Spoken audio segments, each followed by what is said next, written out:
is absolutely just beyond your wildest dreams to think that you could come here and race a motorcycle. The Isle of Man TT is like a religion. It's the oldest motorcycle race in the world. You can stand on the footpath and you could literally reach out and touch the riders going past it close to 200 miles an hour.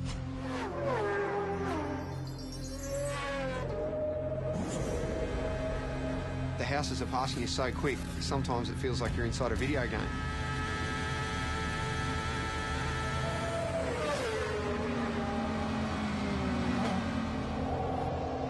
It's frightening. It's damn dangerous and it stresses me out.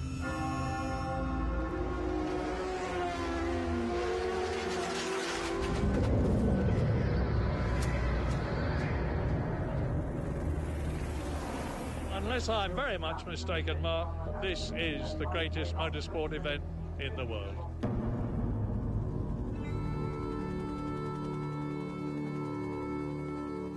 Between Ireland and Britain in the Irish Sea sits the Isle of Man. A sleepy tax haven for most of the year.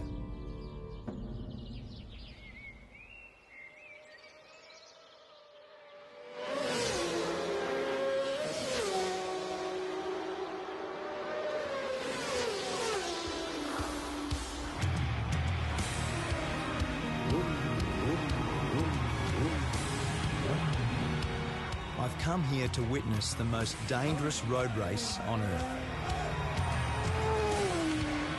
It's about 200 kilometres an hour, straight at the front here, absolute lunacy. I want to find out what drives these riders to test themselves and their machines in a brutal event called the TT, the Tourist Trophy. There's a lot to get right and a lot that can go wrong, so it is part sprint race, part endurance race, and it's a time trial, so it's so unique. Peter Brock used to say that great racetracks have got consequences. The Isle of Man TT is the ultimate road course. It's the fastest, wildest and most dangerous racetrack I've ever seen. And for the riders that compete here, there is absolutely no room for error.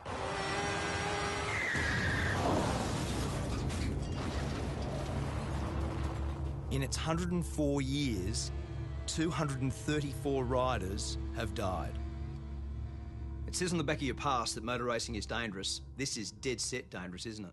It is. It really is. It's frightening. Aussie rider Cameron Donald is one of over 200 starters this year. And when you add the fans, it's like an invasion. With Cameron is his girlfriend Karen, herself a keen motorcyclist.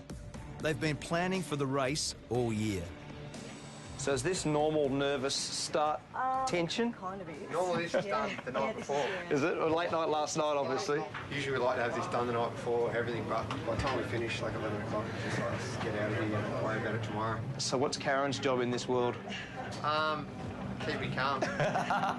We were born without time, nameless in the arms.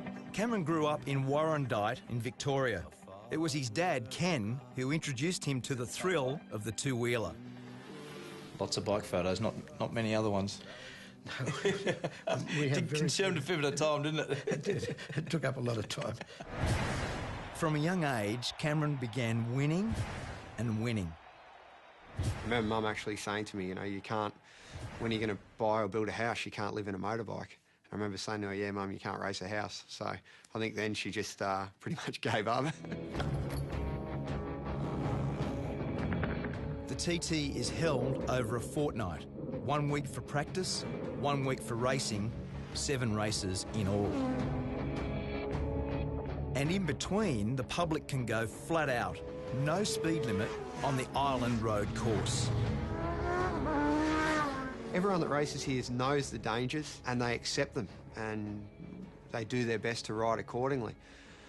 But I think it's sad in this world that we're all so wrapped in cotton wool these days, and there's so few opportunities to do anything dangerous. For Cameron, a plumber when he's not racing, there's no event bigger than this. Riders set off at 10-second intervals. It's all about the fastest lap of the island, and that's what makes it so pure and so dangerous. You sit on the start line, you're looking down that first hill, and because it's not a mass start, you're sitting there getting waved off one at a time. The pressure on you, everyone's looking at you, and it's a rush I've never had out of any other race.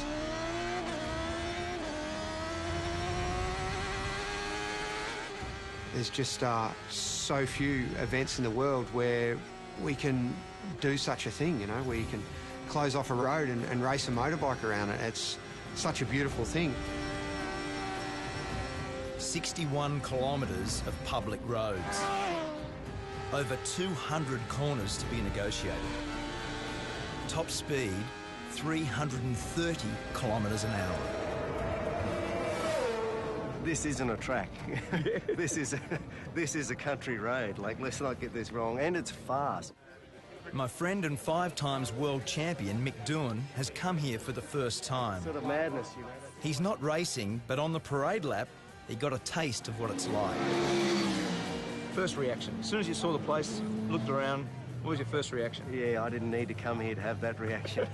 It's just, you know, as I say this, it really, you know, it is absolutely just beyond your wildest dreams to think that you could come here and race a motorcycle. The race has always had its critics, but from the start, its danger was its attraction. Back then, racing was banned in England, and the island was the only place where there were no speed limits. The TT was born. The voice of motorsport, Murray Walker. You've got a great history here, haven't you? You've been how many years? First of all, let me say it's great to see a great Australian at a great race. To answer your question, Mark, I first came here in 1925. I was born in 1923. My father won here. I don't know how many times I've been here. Many, many, many times. In his 88 years, Murray Walker has seen some very good riders. And impressing him this year is our Aussie rider, Cameron. He's got a good bike, he's got some good backing, and he's still got the most important race of the week to come. So maybe, hopefully, he'll get it done. Each time Cameron sets out is an exercise in courage.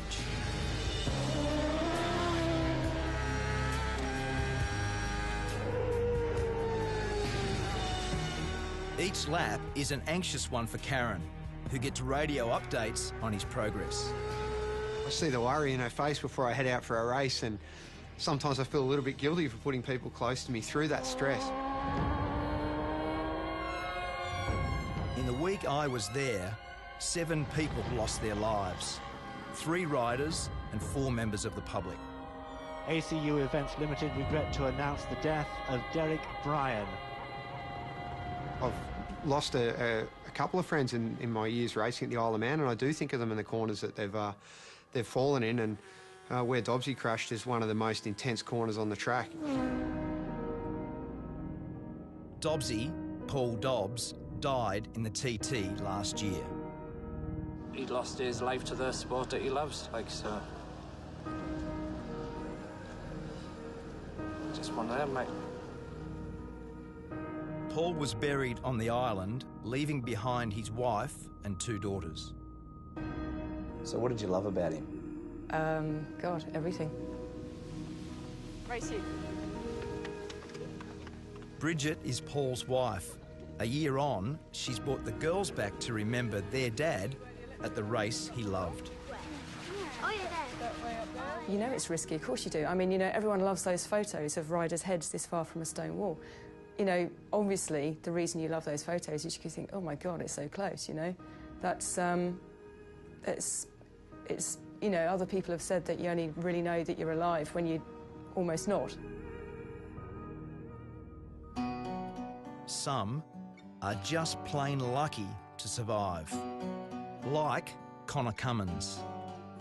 I can actually see you know, where it's all gone wrong. I've disappeared over the side, and the way I look at it, that's where, you know, the injury started to happen, and it's sort of, it does get to you a little bit. We'll just get on with life.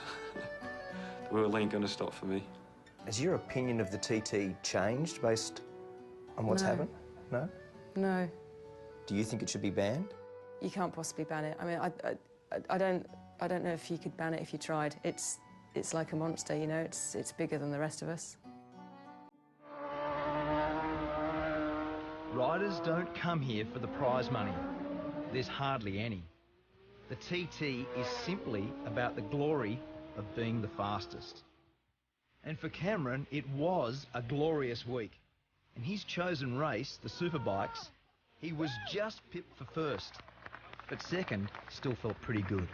Congratulations, mate. Well done. Really good, huh? When will you settle down and stop doing this? I don't see it too far away. I never saw racing the Isle of Man as a long-term prospect because, look, it is so dangerous, and I do see it as a numbers game. If you keep coming back, sooner or later, I see it's going to catch you out.